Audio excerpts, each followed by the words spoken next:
Hey, it's Greg Stanley. Do you know you can now win prizes such as a Starbucks gift card, Concord tickets, or car swag for being the first to answer an entertaining trivia question? Get the weekly trivia question by following me on Instagram or Facebook at the Collector Car Podcast and just DM me your answer. The first person with the correct answer wins. Also, as a new aspect of my automotive passion and hobby, I am a car specialist consultant for RM Sotheby's. If you need assistance consigning a collector car at Amelia Island, Pebble Beach, Auburn, West Palm, or Hershey, email me directly at gstanley@rmsotheby's.com.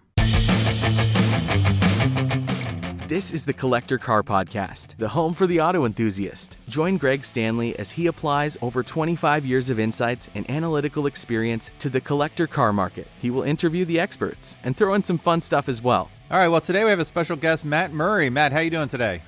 I'm doing good. How are you? I'm doing fantastic. Now, I reached out to you because you had something really cool occur on your YouTube channel. But before we get to that, would you tell me, what do you do in the automotive industry? So my day job, I work in, I guess you could say, roughly in marketing for the Eastwood Company. I've been there about 10 years, and I've basically started our social media back there about 10 years ago and do a lot of our how-to content. And now I work in a lot in sponsorship and influencer marketing with the Eastwood Company, and it's really a good time. Wow. Okay. Well, that's cool. That's something I did not know about you before this phone call. What I did know about you is you have a cool YouTube channel called Iron Trap Garage. Now, where'd you come up with that name?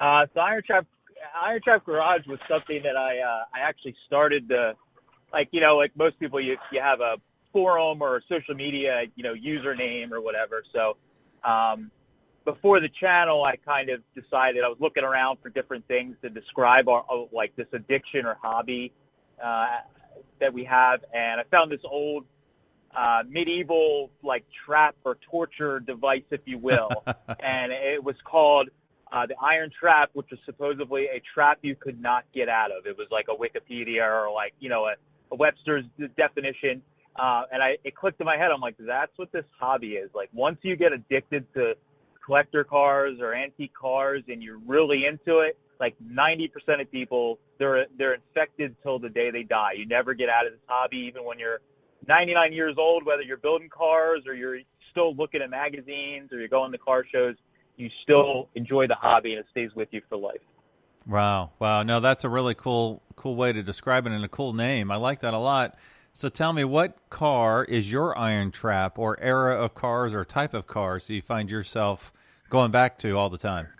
Probably what struck me is the, I guess you could say, well, the generic term is traditional hot rods and customs, but the era, I guess, would be probably 64 and earlier, but most specifically war era vehicles, everything, Model Ts, it's early, the 20s up till 46, 48. That's the stuff that I'm really, really into.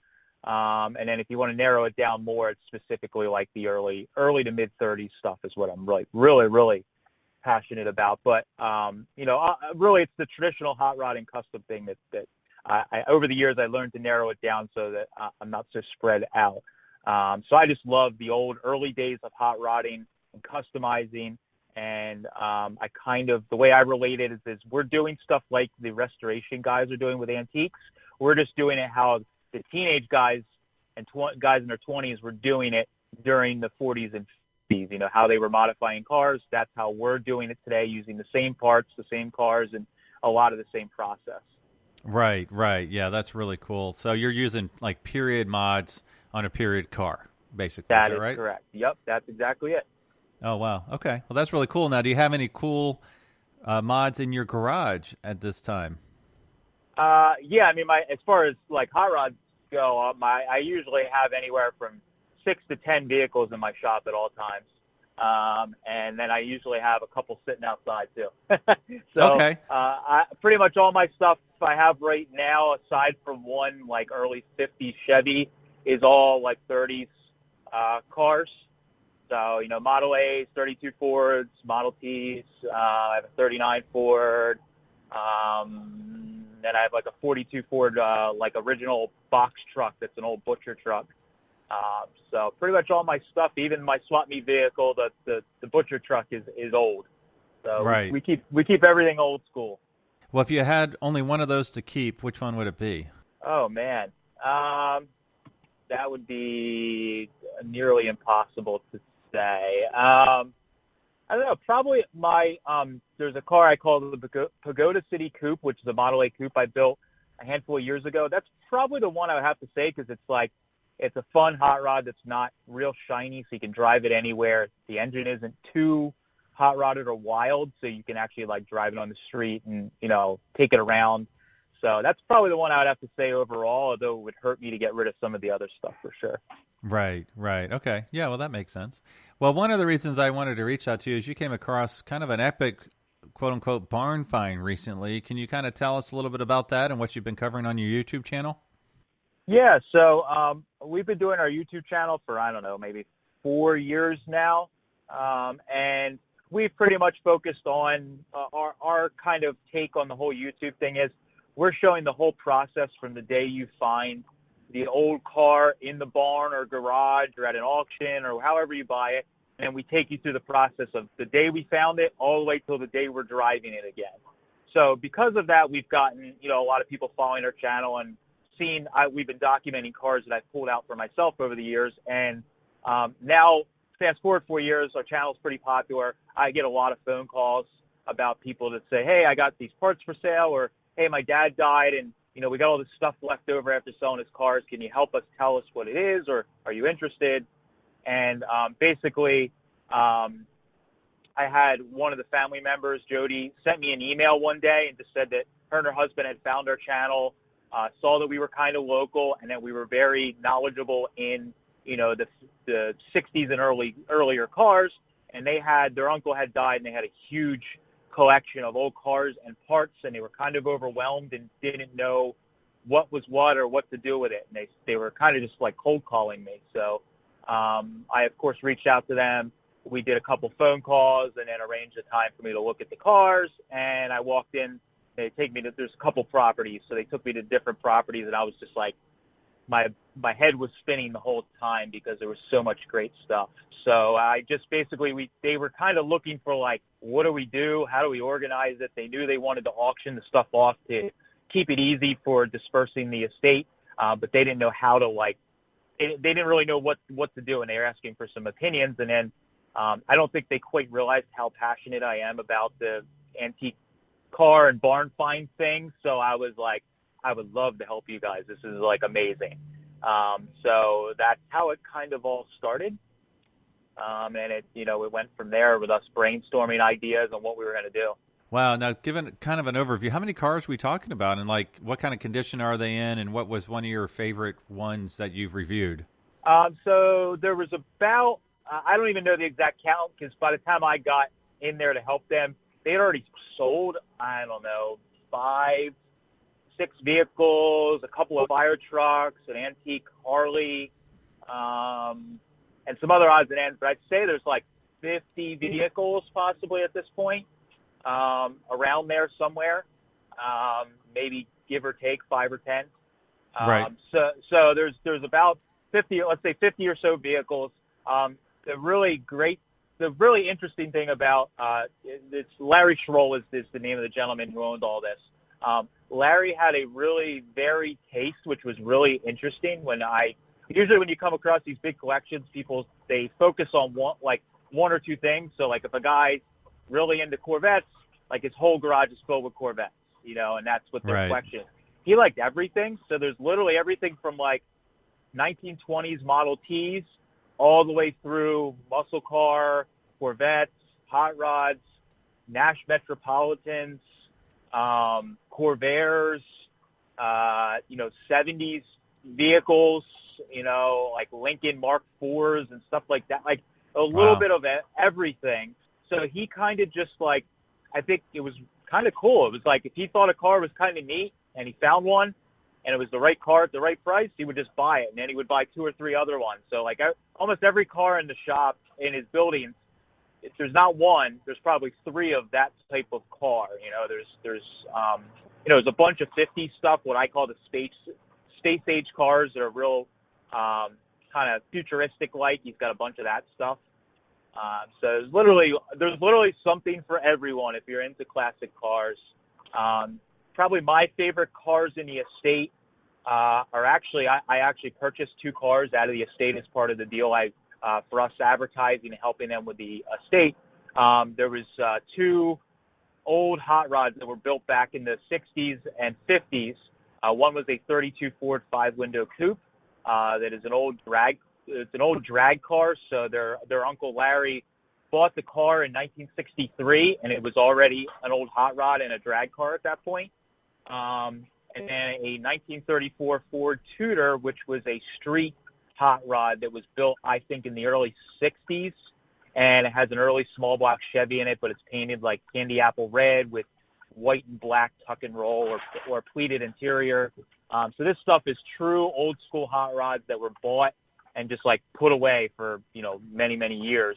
And those were my 2 favorites that I was able to purchase. The other 2 favorites I probably have is there's a 54 Corvette in there. Yep, I saw that. Yep. Yeah, it's a real rare sportsman red. And then there's also a early 65 Mustang fastback that has I don't want to say all the options, but has almost all of the options possible, whether dealer or factory installed. There's factory air conditioning or dealer installed air conditioning, power steering, disc brakes, and it's a fastback with a 289. So that's a really neat, if you're into muscle cars, that's a really, really neat car. So yeah, those are my highlights. I could probably name off about 10 others I really like, but those are definitely the best ones in my if I had a top 5 or 4, if you will. Yeah. Now, how are they selling the cars? It sounds like they've already sold some. You said it's through an auction? Yeah. So they sold a handful of. So he had some cars that were sitting around outside that were just in worse condition. So they sold those privately, right away, just to kind of clear up the property a little bit.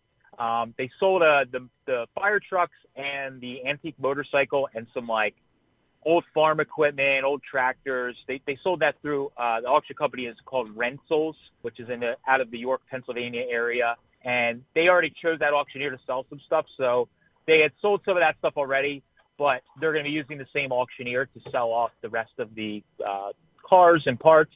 And that's where I kind of got involved to help them tell them what I thought for how to batch stuff together and give them some advice, and also give them a little bit of help, obviously, with advertising the sales and getting the word out.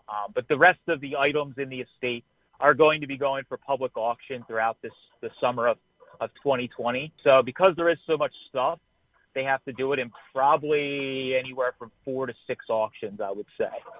Right. Just because a lot of these cars are packed so tightly together, and then there's parts around them. They need to pull batches of cars out to then get the next batches of cars out. So it's a long process to do all of this. Now, how many of these cars are running driving shape? I would say almost none are running and driving, but a lot of them could be running and driving with very little work. The family does it. They're not gearheads, so they don't have the ability to get the cars running and driving. There's 2 different buildings or properties, like I mentioned, and the one property, a lot of the cars in those buildings were cars that he was driving in the 90s or 2000s or 80s, and they were the nicer cars, I would say. So a lot of those cars, you could just do normal maintenance to get them going again, change the gas, change the oil, redo the brake systems, stuff like that, and they would be driving. But pretty much all of them are they're literally as found. Larry was fairly secretive with what he had, so most of the family didn't even know he had this many cars or what he had. So it's been kind of a process, and unfortunately, just due to the sheer amount of cars and stuff, it wasn't feasible or under the timeline in which they'd like to get rid of the stuff. To get all these cars running one by one, it would be too much of an undertaking. So they're going to be getting sold as is. So there may be some really good deals where, stuff you may have to take a gamble to buy it, but you never know. You might a day later clean the points, pour some fuel down the carburetor, and you got a running car. How would the listeners learn more about that? Would it be on the auction house website, or check out your YouTube channel for updates? Yeah. So the auction, like I said, the auctioneer is Rentzel, Rentzel. or if they visit our channel and see, we're naming the videos, or you can even Google Larry Schroll, and our videos will probably come up.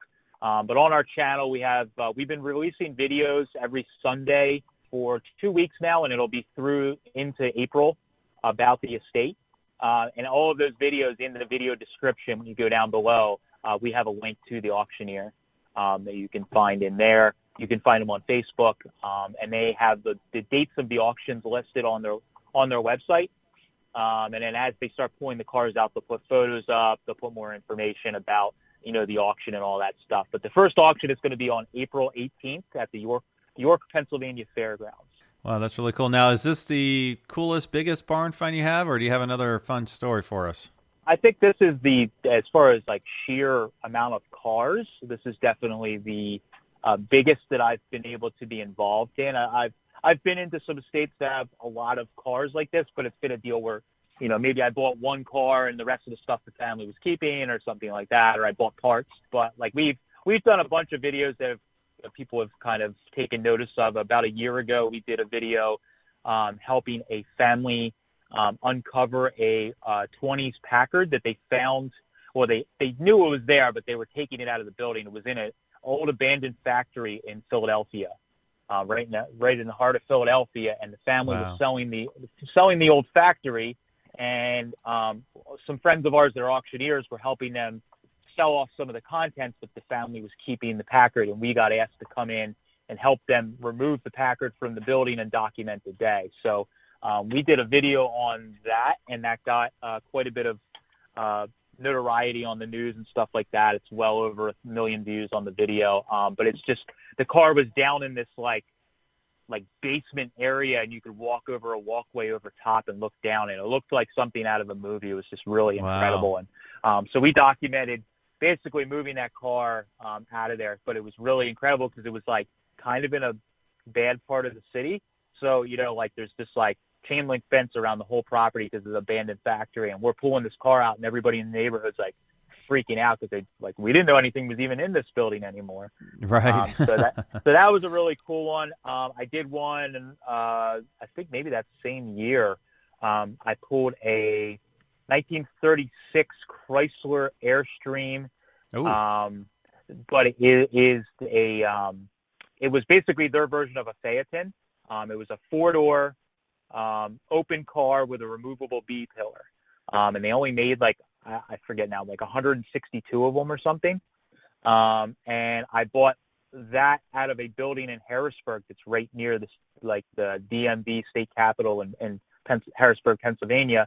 We pulled that out of an old garage there. I purchased that car, and we documented dragging that car out, and we went through it, saw what was in the car, and then I actually took the car to the Hershey AACA swap meet that year and put it up for sale. So it was kind of neat documenting where we found it, how we found it, the story on it, and then we basically just pulled it out and then offered it for sale. And we were able to sell it to a gentleman that was going to restore it back to original, which is why I didn't keep it, because I'm into the hot rod thing. I try not to do cars that has historical significance as a restored car. So because this car was so rare as a factory stock car, I wanted to see it go to somebody who was going to restore it. So that's why I offered it for sale there instead of buying it and lowering it and chopping it and doing all that stuff. I thought it was better to get it to somebody who was going to restore it to original. No, I love that. Yeah, I'm one of those factory correct guys. I love the hot rods, but I hate to destroy something that could be taken back to factory correct to modify it. So that's really cool. Well, cool, man. Well, one thing I do at the end of these little interviews is I play a little game I like to call Keep, Cash, and Crush. I did give you a heads up on this. So basically I pick out 3 cars for you, one to keep, one for you to cash in, and one for you to crush. And it's my goal to make it as painful as possible on you. And so I didn't meet you before this call, but based on our conversation, I think I've got a couple things here. So the 3 cars are, the first one is a 32 Ford, period correct, hot rod, unrestored. Okay, so figure hot rodded in maybe 1940, 45, something like that. All period correct. The next one is a driver quality 33 Chrysler Phaeton with dual windshields. And the third one is a 1930s Duesenberg chassis. Okay. Well, the Keep is obvious. That's a 32 Ford. I mean, that's like a no-brainer. Okay. Okay. That one was too easy for me. Okay. But the other two are difficult. I guess, what I would do if this was real life is if I had a gun to my head and this was real life and I was given a few moments, I would figure out which one of those two is worth more money, and that's the one I would cash in because I don't have any real. I would probably crush the Duesenberg frame, to be honest. Really? Okay. Yeah, I think so because it's not a whole car, whereas the other one's a complete car.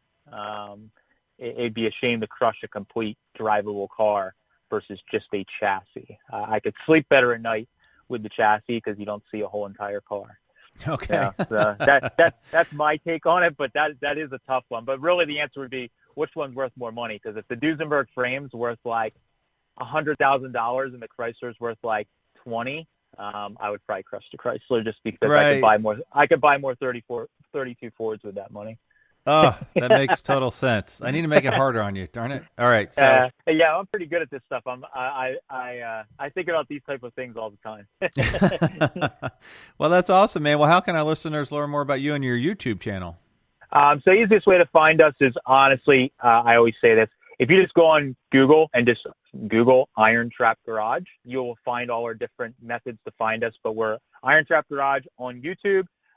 Instagram I'm very active on, so you can find at Iron Trap, and then also on Facebook we are as well. But YouTube is where they can pretty much see. We put out 3 videos a week, every single week, every single year. So there is like a ton of content on there.